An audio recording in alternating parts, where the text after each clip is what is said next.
Hello बच्चों, आज का टॉपिक है हमारा प्रकाश संश्लेषण। आज हम पढ़ेंगे प्रकाश संश्लेषण के बारे में। प्रकाश संश्लेषण को खाद्य संश्लेषण भी कहते हैं।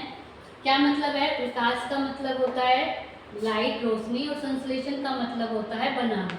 ठीक है, तो प्रकाश की सहायता से बनाना, और खाद्य का मतलब होता है भोजन, भोजन का संश्लेषण, निर्माण करना।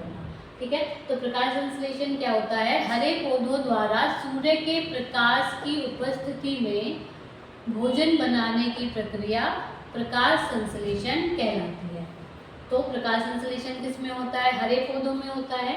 ठीक है, अब हम इसे एक डायग्राम से समझते हैं। यहाँ पे देखिए, ये हमारा क्या है?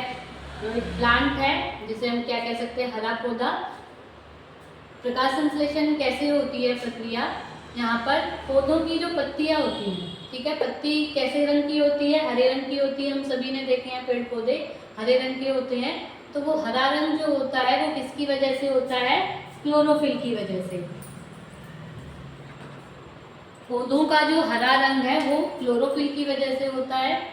क्लोरोफिल का कार्य क्या होता है? जो सूर्य से जो ऊर्जा हमें मिलती है उसे सौर ऊर्जा कहते हैं। तो क्लोरोफिल सौर ऊर्जा को क्या करता है? एब्जॉर्ब करता है, ग्रहण करता है। ठीक है, और हमारी वायु से कार्बन डाइऑक्साइड कहाँ पत्ती के अंदर आती है?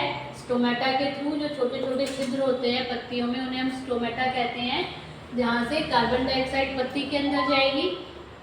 तो क्लोरोफिल, कार्बन डाइऑक्साइड और सौर ऊर्जा, ये सब मिलकर क्या किसका निर्माण करते हैं? भोजन का निर्माण करते हैं। और जल और खनिज कहाँ से जाता है? जड़ से। ठीक है, दोबारा समझेंगे। सबसे पहले जो ग्रीन कलर है, क्लोरोफिल की वजह से। क्लोरोफिल क्या करता है? सौर ऊर्जा को ग्रहण करेगा, और वहीं दूसरी तरफ वायु से कार्बन डाइऑक्साइड कहाँ आती है? पत्ती के अंदर। ठीक है, तो ये तीनों चीजें मिलकर पत्ती में सौर ऊर्जा को किस में बदल देती हैं? भोजन में। ठीक है, इसको हम एक समीकरण के थ्रू देखेंगे। समीकरण क्या है प्रकाश संश्लेषण का?